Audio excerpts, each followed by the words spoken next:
Hey, Coach Candice here, and I'd like to address a topic that's been on my mind based on conversations that I have with people or things that I might hear in passing or perhaps see on social media.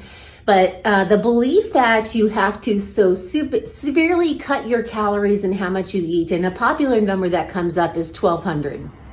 People think you need to eat 1,200 calories a day, exercise a whole ton, and you will achieve your goals. And that could not be further from the truth. And that's one thing I'm on a mission, to do, is to help change people's minds about that, or help them recognize how unhealthy that is. But let's first take a look at, what does our calorie intake, or about how many calories we need a day, to just, do our activities or exist even. And kind of looking at where our calories go, looking at four main areas. One you have is your BMR, or your basal metabolic rate. That is the calories you need just to simply exist and not be digesting food. So for example, and I'm going to talk about like a BMR calculator.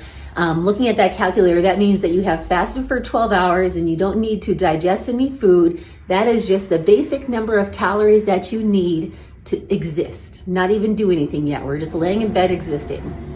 Next, a percent of our calories, somewhat smaller, would be TEF, or like the thermal effect of food, meaning like whenever we do eat, our body kind of heats up a little bit to do the processes of digesting our food. So we need calories to support that activity. Next we have is NEAT, which is just our daily activity, how much we might fidget or how much we might be walking. Like if you're doing your 8,000 to 10,000 steps a day, like there's your NEAT. Just your activity moving around the house, getting ready for work in the morning. So think about all those little daily activities that you're doing, again, outside of just simply laying in bed, not doing anything. And then lastly, exercise. If you're participating in an exercise program or working out a few times a week, like you need calories to support that as well. So oftentimes when people are so severely cutting, and let's say they're down to those 1,200 calories, like they're honestly not meeting their body's even very basic need to exist. And then they're trying to also feel those other things. And all you're going to do is experience a compromise in those other things. And as I mentioned, going back to that BMR calculator, I thought, okay, people like to throw around that number of 1,200. What would 1,200 calories be enough to sustain someone? And it came up with someone who is 25, about 5'2", and 110 pounds. They would need about 1,197 calories a day. And again, these are a calculation, and we still can go back to the individual. Everybody's going to be different. So again, that is just for that person, that size, that gender, to lay in bed and have done nothing and not digesting any food. Now, when the calculator then suggested, even if that person is sedentary, who does little or no exercise, they are in need of 1,437 calories a day.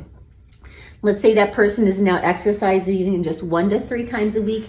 Their calorie need daily is 1,646.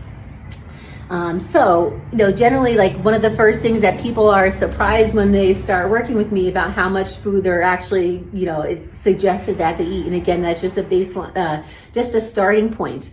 Because generally, like when it comes to weight loss, we want to lose weight by eating as much as possible. So I'm just going to present round numbers here. But let's say to do all of this, again, exist, digest our food, move around day to day, and exercise. Let's say you need 2,000 calories a day.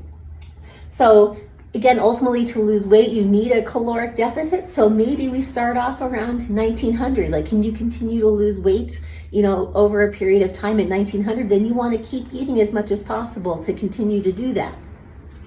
And again, and ultimately it's not something that you want to do forever. Like you might be at a slight caloric deficit, for, 10 to 12 weeks. Everybody's going to be different, but then maybe we might bump up for a little bit and then do another decrease. Again, it's not a black and white process and everyone is different. So it's hard to generalize it here.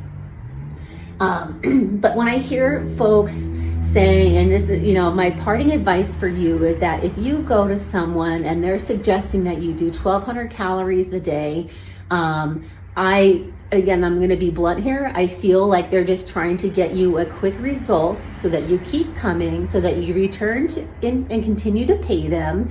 However, just look at that process, that at the end of the day, that is not sustainable.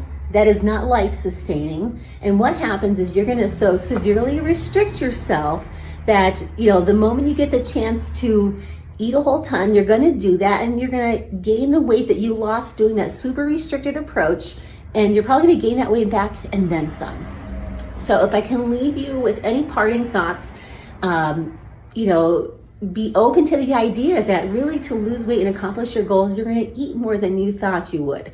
But again, it's always a process that's fluctuating. But just please, at the end of the day, please eat more than 1,200 calories.